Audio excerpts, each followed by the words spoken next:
Predictive algorithms and modern data infrastructure are built to document and categorize every human action. The system creates a comprehensive map of our behavior, looking for patterns it can anticipate.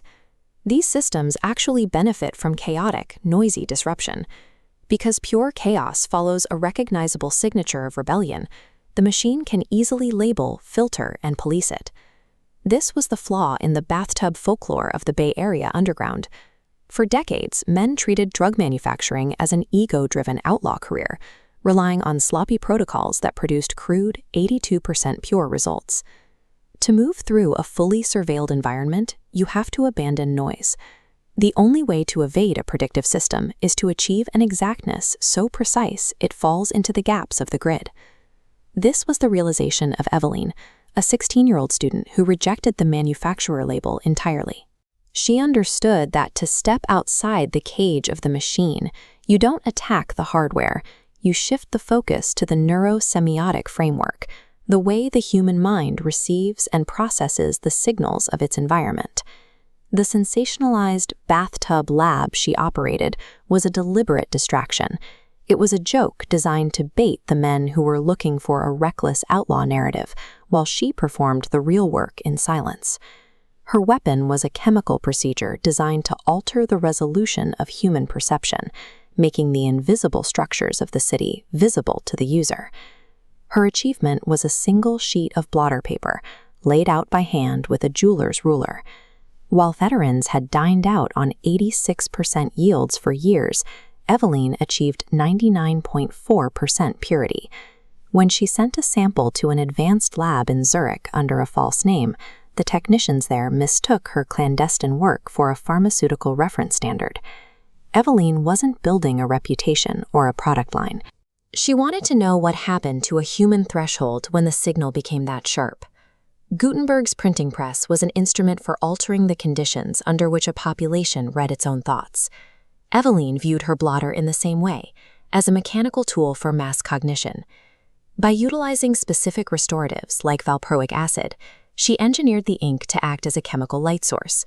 The goal was to chemically reopen the brain's critical period, where we learn to link color, to process distinct scents, and interpret human gesture into a unified sensory vocabulary. This precision provided the user with a specific cognitive vocabulary. It allowed the mind to read the frequencies of the surveilled world that the prediction machine assumes are hidden. Achieving this level of purity required a framework she called recursive vector interference, or RVI. RVI is the intentional crashing of two asynchronous loops. They overlap without resolving into a single line. This interference produces a stable third thing at the center, a 99.4% yield that doesn't exist in either loop alone. Eveline treated every variable, temperature, solvent addition, and her own breath, as a separate vector. She had to become indistinguishable from the procedure, ensuring loops overlapped perfectly until the chemistry held. Her partner, Eric, acted as the observer. By standing in the doorway for 4 hours without interfering, he allowed the geometry of the room's attention to remain undisturbed. The sheet was the performance of that geometry. It was the physical artifact of a room that achieved perfect, undistracted focus. Once the sheet was finished, Eveline never repeated the procedure. She distinguished between an event, a threshold crossed once, perfectly, and a career. Careers are built on repetition, which is exactly what a predictive system needs to find you. By walking away, she preserved the act as a standalone sentence. It remained an unsurveillable event that couldn't be tracked because it never became a pattern. Mastery, in her view, meant recognizing when an experiment had delivered its truth, and then having the discipline to stop. This philosophy of exactness offers a method for navigating the modern grid. To survive, you have to read the system the way the system reads itself. It's the same logic used by coyotes, who navigate the city by its magnetic topology. They don't use maps or roads. They move through the gaps the infrastructure forgot to guard, by reading the city as a frequency. These are the negative spaces in the data, the fog-covered roofs and unmapped alleys that remain invisible to predictive algorithms.